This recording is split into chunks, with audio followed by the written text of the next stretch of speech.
এই গল্পে Danish king হচ্ছে রদগার। কিং রদগার হচ্ছে ড্যানিশ কিং। তো বিওলফের কাহিনীটি ঠিক এইভাবে শুরু হয় যে কবি কবিতার শুরুতে ড্যানিশ কিংদের বর্ণনা দেন। ড্যানিশ কিংদের বর্ণনা দিতে গিয়ে কবি বলেছেন যে আসলে ড্যানিশ কিংডম প্রতিষ্ঠিত করেছিলেন রাজা রদগারের দাদা শিয়েল শিবসান। শিয়েল শিবসান বেসিক্যালি একজন বিখ্যাত যোদ্ধা ছিলেন এবং তিনি অনেক ট্রাইবসের সাথে যুদ্ধ করে ড্যানিশ কিংডমকে প্রতিষ্ঠিত করেছিলেন। এরপরে কবি বিস্তারিত করে শিয়েল শিবসনের যে জানাজা হয়েছিল বা অন্ত্যেষ্টিক্রিয়া হয়েছিল সেই অন্ত্যেষ্টিক্রিয়ার বিস্তারিত করে একটা বর্ণনা দেন। তারপরে কবি বর্ণনা দেন যে কিভাবে জেনারেশন আফটার জেনারেশন এই ড্যানিশ কিং এর একের পর এক পরিবর্তন হতে হতে রদগার কিভাবে রাজা হয়েছিল। মূলত কবিতার শুরুতে এই ধরনের যে রাজবংশের পরিচয় করিয়ে দেওয়া, এইটা সেই সময়ের ট্র্যাডিশনকে রিপ্রেজেন্ট করে। এখানে কারণটা হচ্ছে যে ড্যানিশ কিংডম যে বেসিক্যালি এথিক্স, ডিডস এবং অ্যাকমপ্লিশমেন্টস এই তিনটা বিষয়ের উপরে প্রতিষ্ঠিত, অর্থাৎ নৈতিকতা, কঠোর পরিশ্রম এবং সমৃদ্ধশালী একটা বিষয়, সেটার উপরে যে প্রতিষ্ঠিত, সেই বিষয়টি কবি মূলত ড্যানিশ কিংডমের রাজাদের বা রাজবংশের পরিচয় করিয়ে দিয়ে সেটাকে সুস্পষ্টভাবে তুলে ধরেছেন। তো রাজা রদগার খুব শক্তিশালী রাজাতে পরিণত হন এবং তিনি তার রাজ্যে সুশাসন প্রতিষ্ঠিত করেন, গুড গভর্নেন্স প্রতিষ্ঠিত করেন।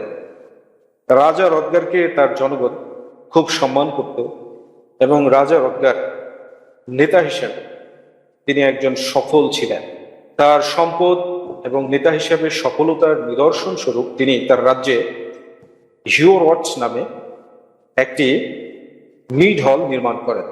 তাহলে এই হিওরওয়াটস, এই মিড হলটি বেসিক্যালি রাজা রদগারের সম্পদ এবং নেতা হিসেবে সফলতার একটি প্রতীক। তো তিনি এই মিড হল নির্মাণ করেছিলেন যেন এই মিড হলে বসে তিনি তার রয়্যাল গেস্টদের সাথে, অ্যাডভাইসার্সদের সাথে বিভিন্ন বিষয়ে মিটিং করতে পারেন, বিভিন্ন ধরনের রয়্যাল যে প্রোগ্রামগুলো হয় সেগুলো করতে পারেন।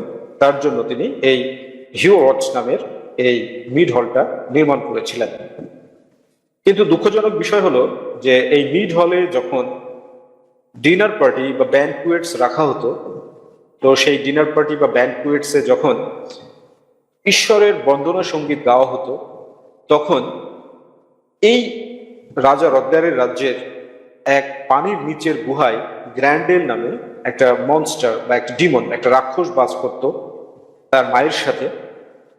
তো এই গ্র্যান্ডেলের এই বিষয়গুলো সহ্য হতো না, সে রাজা রদগারের মিড হলকে আক্রমণ করে এবং প্রথমবার যখন সে আক্রমণ করে তখন রাজা রদগারের 30 জন সম্ভ্রান্ত গেস্ট এবং যোদ্ধাদেরকে এই গ্র্যান্ডেল কিন্তু ধরে নিয়ে যায় এবং পরবর্তীতে এই 30 জন সম্ভ্রান্ত যোদ্ধা এবং গেস্টদেরকে সে জবে করে ফেরত পাঠিয়ে দেয়। তো এইভাবে গ্র্যান্ডেল 12 বছর একটানা হ্যারিয়ট মিড হলের উপরে আক্রমণ করতে থাকে।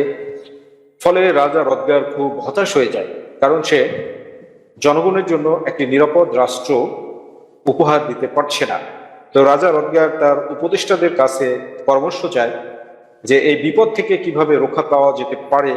তো রাজা রদগারকে তার যারা অ্যাডভাইসার ছিল তারা বলে যে আপনি মন্দিরে গিয়ে ঈশ্বরের নামে কোরবানি করেন, স্যাক্রিফাইস করেন, তাহলে আপনি এই বিপদ থেকে রক্ষা পাবেন, আমাদেরকে একটি নিরাপদ সুন্দর কিংডম উপহার দিতে সক্ষম হবেন। রাজা রদগারকে যেভাবে তার উপদেষ্টারা উপদেশ দেয়, এটা বেসিক্যালি প্যাগানিজমের নিদর্শন।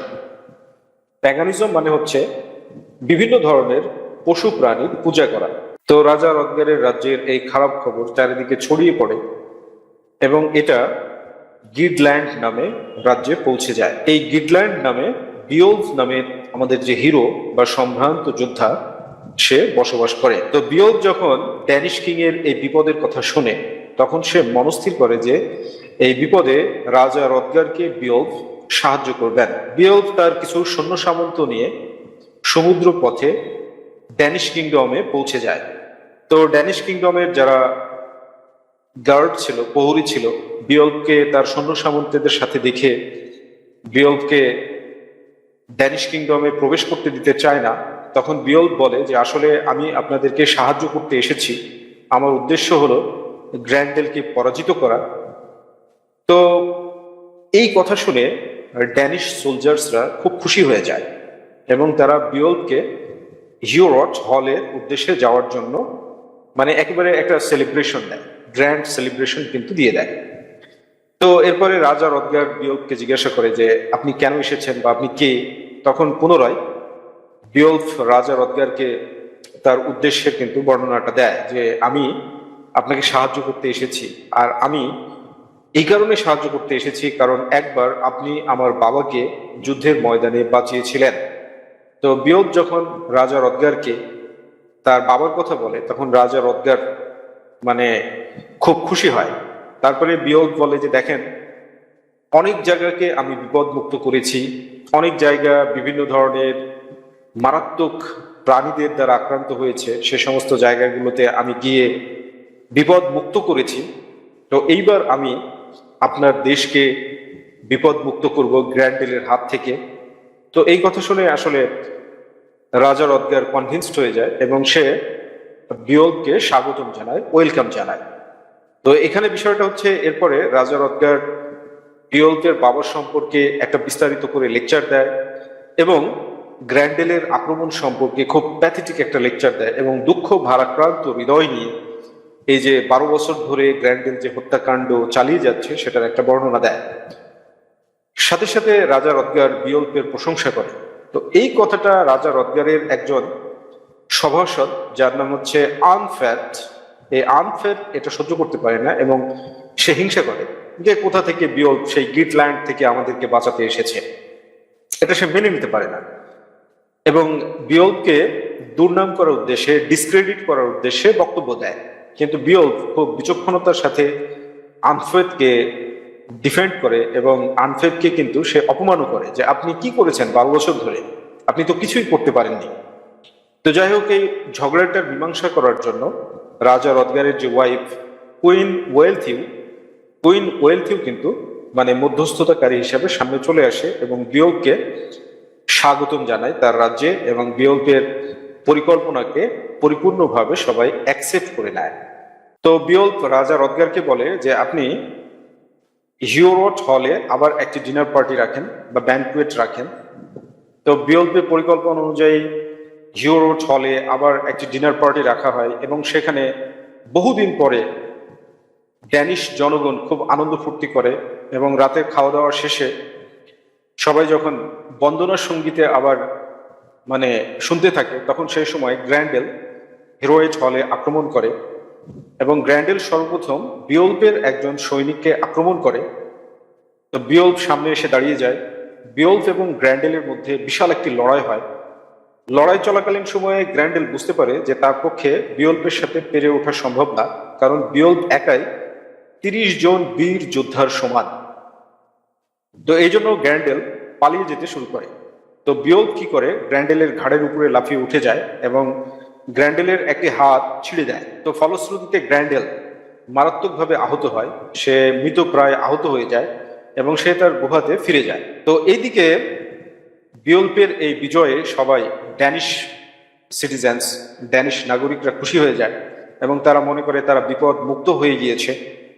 তো রাজা রদগার বিয়ল্ফকে স্বাগতম জানায়, বিয়ল্ফকে বিভিন্ন ধরনের উপহার দেয়। কিন্তু বিষয়টা হচ্ছে যে এখনো এই যুদ্ধটা শেষ হয়নি, কারণ গ্র্যান্ডেলের মা তার ছেলের হত্যার প্রতিশোধ নেওয়ার জন্য আবার হিরোয়েট হলে আক্রমণ করে এবং হিরোয়েট হলে এইবার গ্র্যান্ডেলের মা আক্রমণ করে রাজা রদগারের একজন বিশ্বস্ত কোর্টিয়ার বা উপদেষ্টা যার নাম হচ্ছে আশারে, এই আশারেকে হত্যা করে। এতে রাজা রদগার খুব মারাত্মকভাবে ব্যথিত হয়। তখন বিয়ল্ফ রাজা রদগারকে বলে যে প্রিয়জনের মৃত্যুতে ব্যথিত হওয়ার চাইতে প্রতিশোধ নেওয়াটা হচ্ছে উত্তম, এবং বিয়ল্ফ অনুমতি নিয়ে গ্র্যান্ডেলের মায়ের উদ্দেশ্যে রওনা হয়ে যায়। এবং এখানে ইন্টারেস্টিং বিষয়টা হচ্ছে এইটা, রাজা রদগারের যে কোর্টিয়ার আনফেত বিয়ল্ফের বিরোধিতা করেছিল, সে এইবার গ্র্যান্ডেলের মাকে হত্যা করার জন্য বিওলফকে তার তরবারিটা দিয়ে দেয়। তো বিওলফ গ্র্যান্ডেলের মায়ের সেই গুহাতে পৌঁছে যায়। তো এইটা দেখে গ্র্যান্ডেলের মা বুঝতে পারে যে বিওলফের সাথে তার একটি বিশাল লড়াই হবে। তো গ্র্যান্ডেলের মা পানির নিচে একটা বিশাল হল আছে তার ওই গুহাতে, সেখানে বিওলফকে নিয়ে যায় এবং বিওলফকে নিয়ে গিয়ে সেখানে লড়াই শুরু হয়, ব্যাপকভাবে লড়াই শুরু হয়। কোনোভাবেই বিওলফ গ্র্যান্ডেলের মাকে আঘাত করে মানে দুর্বল করতে পারছিল না।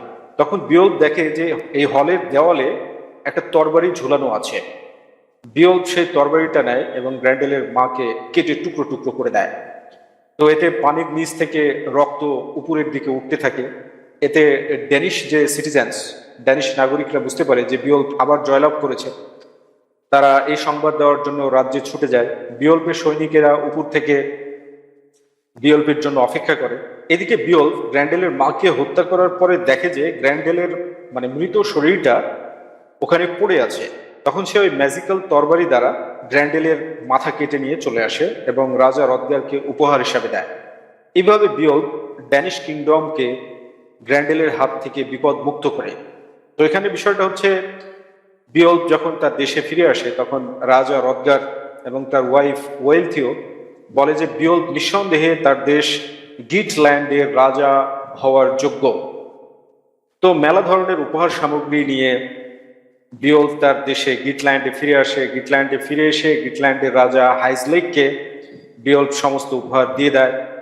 এরপরে ঘটনাটা এরকম হয় যে জার্মানির একটা ট্রাইব, যারা মূলত স্বর্ণের জন্য বিখ্যাত ছিল, এই ট্রাইবটাকে দখল করার জন্য গিটল্যান্ড জার্মানির সাথে যুদ্ধে জড়িয়ে পড়ে এবং এখানে রাজা হাইজেলিকের মৃত্যু হয়।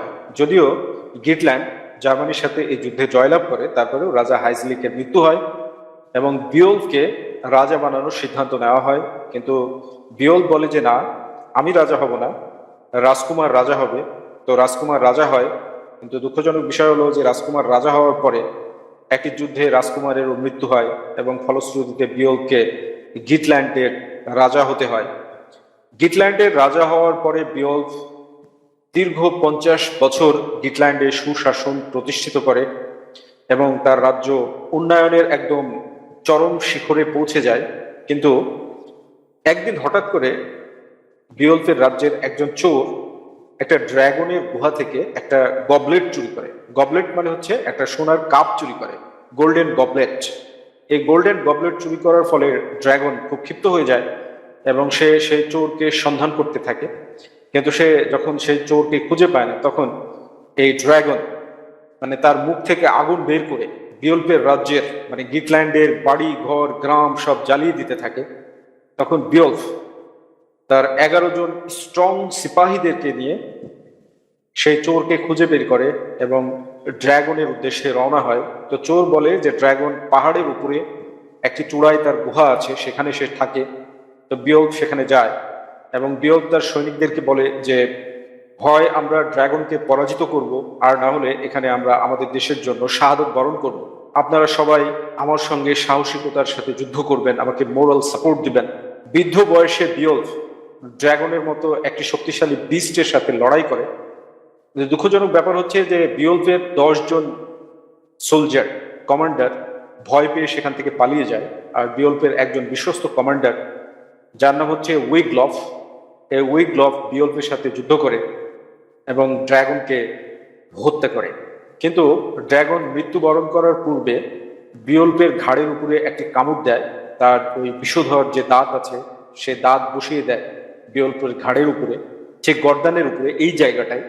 এর ফলশ্রুতিতে বিওলফ মারাত্মকভাবে আহত হয় এবং বিওলফ উইগলফের কোলে মৃত্যুবরণ করে। উইগলফ একজন মেসেঞ্জারকে বলে যে রাজ্যের সব জায়গায় এই খবর ছড়িয়ে দেওয়া হোক, বিওলফ মৃত্যুবরণ করেছে। মেসেঞ্জার সবাইকে বলে যে রাজ্যবাসী, আজ থেকে আমাদেরকে আরো বেশি সজাগ থাকতে হবে, কারণ আমাদের রাজা মৃত্যুবরণ করেছেন এবং যে কোনো সময় আমাদের উপরে বহির আক্রমণ হতে পারে, বাইরে থেকে আক্রমণ হতে পারে, এই জন্য আমাদেরকে অনেক বেশি সজাগ থাকতে হবে। তো সবাই রাজ্যবাসী সেই পাহাড়ের চূড়াতে দৌড়ে যায় এবং সেখানে গিয়ে বিওলফের লাশ খুঁজে পায়।